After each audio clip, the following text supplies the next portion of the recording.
밤의 한자리에 그 시련에 생각하며 즐거운 찬송 부르네. 내 주 예수 본을 받아 모든 사람 내 몸같이 환난 근심 위로하고 진심으로 사랑하세. 사랑하는 주님 앞에 온갖 충성 다 바쳐서 괴로우나 즐거우나 주님만 힘써 섬기네. 우리 주님 거룩한 손 제자들의 어르시사 남 섬기는 종의 도를 몸소에게 보이셨네.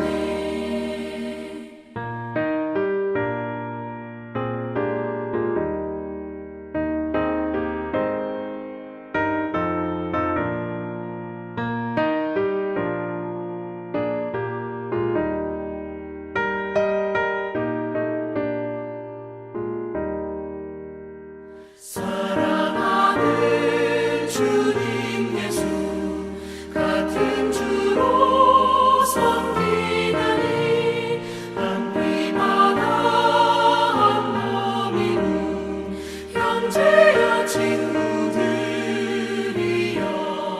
한 몸같이 친밀하고 마음으로 하나 우리 주님 크신 뜻을 지성으로 준행하세.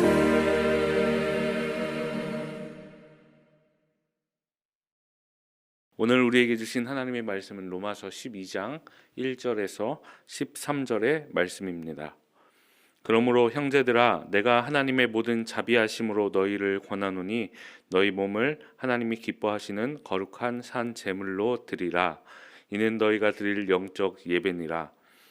너희는 이 세대를 본받지 말고 오직 마음을 새롭게 함으로 변화를 받아 하나님의 선하시고 기뻐하시고 온전하신 뜻이 무엇인지 분별하도록 하라.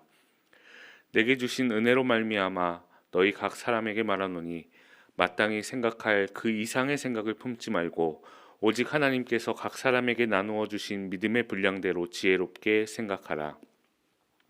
우리가 한 몸에 많은 지체를 가졌으나 모든 지체가 같은 기능을 가진 것이 아니니 이와 같이 우리 많은 사람이 그리스도 안에서 한 몸이 되어 서로 지체가 되었느니라.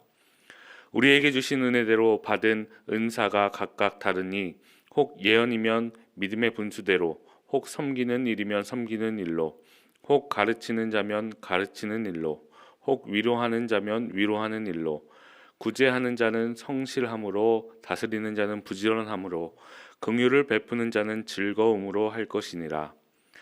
사랑에는 거짓이 없나니 악을 미워하고 선에 속하라. 형제를 사랑하여 서로 우애하고 존경하기를 서로 먼저 하며 부지런하여 게으르지 말고 열심을 품고 주를 섬기라. 소망 중에 즐거워하며 환난 중에 참으며 기도에 항상 힘쓰며 성도들의 쓸 것을 공급하며 손 대접하기를 힘쓰라. 아멘. 로마서는 크게 두 부분으로 나눌 수 있습니다. 1장에서 11장이 첫 번째 부분이고 12장에서 16장이 두 번째 부분입니다. 앞선 1장에서 11장 여기에서는 교리적이고 신학적인 부분에 대해서 바울이 얘기했다라고 한다면 12장에서 16장 이 뒷부분은 실천적이고 윤리적인 부분에 대해서 이야기하고 있습니다. 이렇게 로마서의 전체적인 구조를 알고 있다면 우리가 읽은 12장 1절의 첫 부분이 그러므로라고 시작되는 것이 쉽게 이해되는 것 같습니다. 그러므로 이 접속사는 짧은 접속사이지만 여기에는 아주 강렬한 메시지가 포함되어 있는 것입니다. 바울은 이론적으로 아는 것, 여기에 그치는 것이 아니고 이제 우리가 삶으로 살아가야 합니다 하는 메시지를 그러므로 이 접속사 안에 넣어둔 것이죠. 바울은 오늘 본문을 통하여 성도들의 삶의 변화를 요구하고 있습니다. 제가 가진 성경은 로마서 12장의 소제목을 하나님의 뜻을 분별하는 새 생활이라고 정하고 있는데요. 이 새 생활에 대하여 1절에서는 거룩한 산 제물이라고 2절에서는 마음을 새롭게 하는 것이다 이렇게 표현하고 있습니다. 새로운 삶을 요구하고 있는 바울이 말하는 새 생활은 무엇일까요? 또 어떻게 하는 것이 거룩한 산 제물이 되는 것이고 마음을 새롭게 하는 것일까요? 3절 이하에 이어지는 말씀을 보니 이것을 바울이 두 가지로 말하고 있는 것을 알 수 있습니다. 하나는 그리스도 안에서 한 몸을 이루는 것이고 또 다른 하나는 선으로 악을 이기라 하는 것입니다. 오늘 새 사람으로 살라는 바울의 요청을 살펴보며 이 새벽 은혜를 함께 나누고자 합니다. 첫 번째로 그리스도 안에서 한 몸을 이루는 것, 이것은 무엇을 말하는 것일까요? 잘 아시다시피 교회 공동체는 참 다양한 사람들이 모이는 공동체입니다. 어떻게 보면 비슷한 사람끼리 모여 있는 것 같은데요. 조금만 들여다보면 어떻게 이렇게 다른 사람들이 함께 할 수 있을까 싶을 정도로 참 다른 사람들이 모인 곳, 그것이 바로 교회입니다.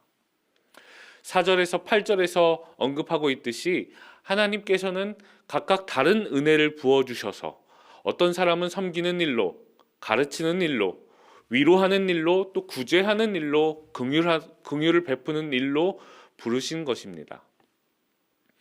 이렇게 다양한 사람들이 또 서로 다른 사람들이 어떻게 하나가 될 수 있을까요? 세상의 공동체는 물질적인 보상이라는 목적 아래 강력한 연합을 이루기도 합니다. 혹은 어떤 중요한 가치를 세우기 위해 강력한 연대를 형성하기도 합니다. 세상의 공동체가 그렇다면 교회 공동체, 우리 교회 공동체를 하나로 묶어주는 힘은 어디에 있습니까? 바울은 그것을 바로 사랑이라고 말합니다. 로마서 12장 9절에서 10절에서 바울은 이렇게 말합니다. 사랑에는 거짓이 없나니 악을 미워하고 선에 속하라. 형제를 사랑하여 서로 우애하고 존경하기를 서로 먼저 하며 이렇게 되어 있습니다. 사랑, 그것이 서로 다른 은혜를 부어주신 성도를 하나 되게 하는 힘이라고 말합니다. 서로의 다름을 인정하고 서로의 연약함을 덮어주면서 하나 되는 공동체, 그것이 교회라고 바울은 이야기하고 있는 것입니다. 그런데 교회의 하나됨, 여기에는 분명한 목적이 있습니다. 이어서 바울은 그 목적을 말하고 있습니다. 14절 이후에 바울은 구체적인 실천 방안을 계속해서 제시하고 있는데요. 박해하는 자를 축복하라고, 함께 울고 함께 웃으라고, 겸손하라고, 모든 사람 앞에서 선한 일을 도모하라고, 할 수만 있거든 모든 사람과 화목하라고, 원수가 줄일 때 마시게 하라고 계속해서 구체적인 방법을 제시합니다. 그리고 마지막에 가서 그 목적을 말하고 있는 것이죠. 로마서 12장 21절의 말씀입니다. 악에게 지지 말고 선으로 악을 이기라. 결국 오늘 우리가 보고 있는 이 12장 말씀을 전체적으로 정리하면 이제 새롭게 변화된 새 사람으로 되어야 되는데 그리스도 안에서 하나됨으로 선으로 악을 이기는 삶을 삶으로 새롭게 변화되어야 한다라고 말하고 있는 것이죠. 그런데 오늘 말씀 중 우리가 놓쳐서는 안 되는 포인트가 있습니다. 그것은 바울이 새로운 삶에 대한 요청, 이것을 하기 전에 이 세대를 본받아서는 안 된다, 이 세대를 본받지 말라라고 먼저 말하고 있다는 사실입니다. 바꿔 말하면 바울이 살던 그 시대는 하나가 되지도 또 선한 삶을 살지도 못하던 때라는 말입니다. 시간은 분명히 많이 지났지만 오늘 우리가 살고 있는 이 시대도 바울이 살던 시대와 비슷하지 않나 하는 생각을 하게 됩니다. 다양한 생각들과 의견들이 서로의 소리를 내고 있습니다. 그렇지만 하나는 되지 못하고 있습니다. 정의, 공의, 생명, 인류가 그동안 정말 중요하게 생각했던 가치들에 대해서 더 이상 관심하지 않습니다. 바울의 오늘 말이 오늘을 사는 우리에게 의미가 있는 이유가 바로 여기 있습니다. 사랑하는 성도 여러분, 오늘 우리의 삶이 바로 이와 같은 삶이 되어야 할 줄 믿습니다. 예수 그리스도 안에서 사랑으로 하나됨으로 매일의 삶에서 선으로 악을 이기는 삶, 이것이 되어야 할 줄로 믿습니다. 특별히 지난 2일부터 기획당회가 진행 중에 있습니다. 새로운 2022년을 위해 준비하고 있습니다. 이번 기획당회를 통해 저희 능곡교회가 하나님 앞에 더욱 하나 되고 이 땅 가운데 선한 영향력을 미치는 교회로 세워져 갈 수 있도록 함께 기도해 주시기 바랍니다. 기도하겠습니다. 사랑의 주님, 감사합니다. 오늘 이 새벽 귀한 말씀 허락하여 주시고 말씀과 함께 이 하루를 시작하게 하시니 감사합니다. 모두가 자기 소리를 내고 선한 일에 관심이 없는 이 시대, 우리가 교회로서 하나 되고 선한 일에 힘쓰고자 하오니 하나님, 오늘 우리의 삶에 동행하여 주옵소서. 2022년을 위한 기획당회를 진행하고 있습니다. 하늘의 지혜를 더하여 주셔서 이 시대 하나님 기뻐하시는 교회로 우리 능곡교회가 세워져 갈 수 있도록 함께하여 주옵소서. 이제는 우리 주 예수 그리스도의 은혜와 하나님의 크신 사랑하심과 성령의 교통하심이 오늘도 이 말씀 붙들고 살아가려는 능곡교회 성도님들 머리머리 위에 지금부터 영원까지 함께 하시길 간절히 축원하옵나이다. 아멘.